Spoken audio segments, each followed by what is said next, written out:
नमस्कार चाषी भाई और भौणी माने ओडिशार नंबर 1 यूट्यूब चैनल मो कृषक को आपण माननकु स्वागत करूची। चाषी भाई माने आज आमे जानिबा छोटो चिक्स पाई ब्रोडिंग सेटअप उपरे। चाषी भाई माने आपण माननकु आमे बहुत थरा कहि सारिछु जे ब्रोडिंग सेटअप मोस्ट इंपोर्टेंट। आपण ब्रोडिंग सेटअप भूल करिकि चिक्स मोर्टालिटी होउची बोली कंप्लेन करूछंती। आज्ञा आपण ब्रोडिंग सेटअप जदी भूल करूछंती देन पूरा लॉस रे ही पड़िबे, चिक्स मोर्टालिटी बढ़िबो। तेणु चाषी भाई माने फास्ट आमे कथा हेबा ब्रोडर हाउस केमिति हवा दरकार।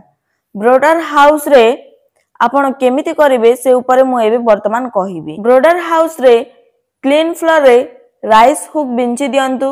ब्रोडर हाउस रे हवा रहिबो किंतु कोल्ड ड्राफ्ट न आसीबा दरकार। राउंड सर्कल लगाई दियंतु जहा द्वारा चिक्स बाहरी न जीवो। वर्तमान आमे कथा हेबा हीट एंड टेम्परेचर ऊपर। फर्स्ट वीक रे 95 डिग्री फारेनहीट वा 35 डिग्री सेल्सियस रखंतु। प्रत्येक वीक 5 डिग्री फारेनहीट कमई दियंतु। जदि आपनक चिक्स गुटे जगह रे जमिवे देन ठंडा हबो, दूरे गले बेसी गरम हबो। जदि समान आकार रे फेलिकी रहिबे देन परफेक्ट रहिबो।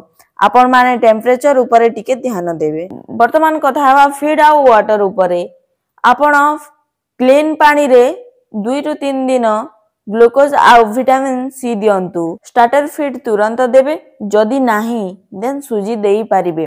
आउ 100 चिक्स पाई मिनिमम 2टा फीडर आउ 2टा ड्रिंकर देबे।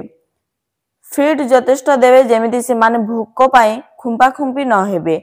आपण ठीक ब्रोडिंग करिवे देन मोर्टालिटी कमिबे, ग्रोथ फास्ट हबो आउ आपणकर कोनोसी समस्या रहिबो नै फार्मिंग उपरे। Thank you. आशा करूची एई वीडियो आपणक उपयोगी हबो। वीडियोटी भलो लागिले लाइक शेयर एंड कमेंट करंतु आउ नुआ नुआ अपडेट पाई आम चैनल को सब्सक्राइब करंतु। धन्यवाद।